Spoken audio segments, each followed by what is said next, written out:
Bonjour chers frères et sœurs. Bon, alors voilà comment c'est les jours de confinement. Pas drôle, c'est sûr.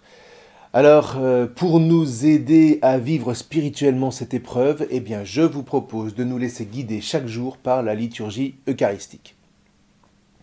Comme on se l'est dit dimanche dernier, à défaut de communier formellement au corps du Christ, eh bien, on va laisser la parole de Dieu faire fructifier en nous ce que toutes les communions qu'on a reçues jusqu'alors ont fécondé en nous dans la grâce du baptême.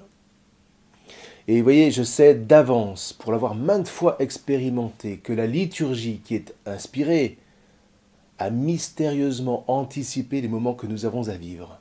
Et à vivre évidemment en chrétien. C'est là qu'on va voir à quel point la foi est une lumière indispensable pour rester dans l'espérance, chaque jour, rien que pour aujourd'hui, comme dit la petite Thérèse.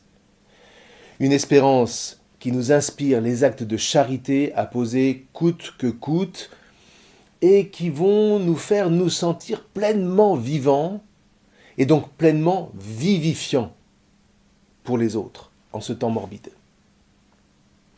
Aujourd'hui, on entend la prière d'Azarias dans le livre de Daniel.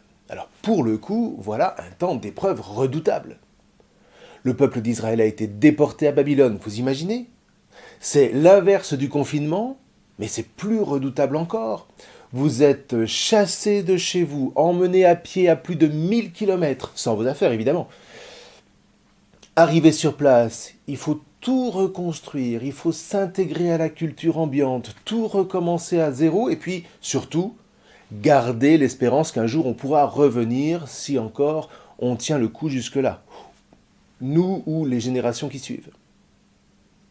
Et puis ce n'est pas tout, parce que Azarias et ses frères ont été en plus jetés dans la fournaise par leurs ennemis babyloniens. Mais voilà, nous dit-on, que les flammes s'écartaient devant eux et ne les atteignaient pas. Comme nous si le virus ne nous contamine pas. Du coup, que fait Azarias? Tout va bien pour moi, je ne suis pas atteint? Sûrement pas. Il pense à tous ses frères et sœurs en exil avec lui et il les présente au Seigneur du milieu du feu. Azarias debout priait ainsi. Au milieu du feu, ouvrant la bouche, il dit « À cause de ton nom, ne nous livre pas pour toujours, et ne romps pas ton alliance, ne nous retire pas ta miséricorde à cause d'Abraham, ton ami, d'Isaac, ton serviteur, et d'Israël que tu as consacré. » Voilà, voyez, il est dans l'épreuve, et il est même au front, parce qu'il est à la cour du roi de Babylone, et donc il représente le peuple d'Israël auprès du roi Nabuchodonosor, et c'est contre ce peuple que les ennemis se déchaînent. Et voilà, Azarias porte son peuple dans son cœur et il le place devant le Seigneur. Et là, c'est un vrai sacrifice, c'est une véritable offrande. L'offrande que Dieu aime bien plus que tous les autres sacrifices. Et là, je ne parle pas seulement des sacrifices du temple de Jérusalem, mais nos propres sacrifices, nos efforts de carême, ou l'offrande de ce temps de confinement. Ce que j'apprends du livre de Daniel, c'est qu'en temps d'épreuve, la première chose à faire, c'est d'intercéder pour mes frères et sœurs. C'est pour eux que je décide de vivre ce temps de sacrifice. Et là, alors là, c'est vraiment l'Esprit Saint qui m'inspire. Et maintenant, de tout cœur, nous te suivons, nous te craignons et nous cherchons ta face.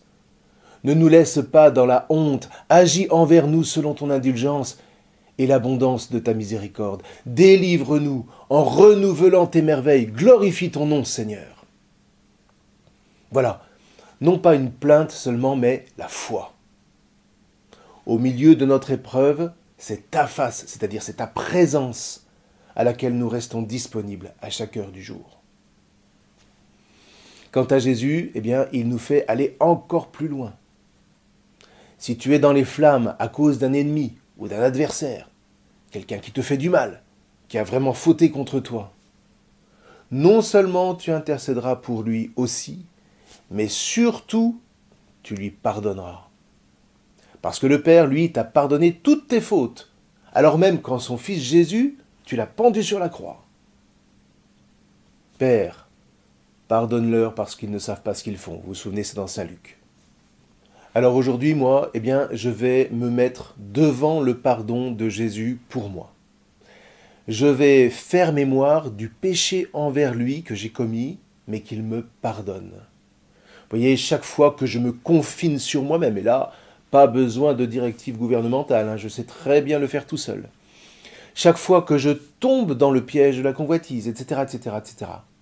Et le Seigneur me pardonne encore et encore, jusqu'à 77 fois 7 fois.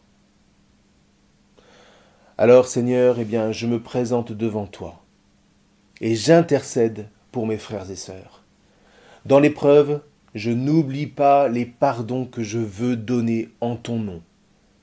Je ne veux pas doubler le confinement extérieur par un confinement intérieur, mais j'ai besoin de ta miséricorde, Seigneur.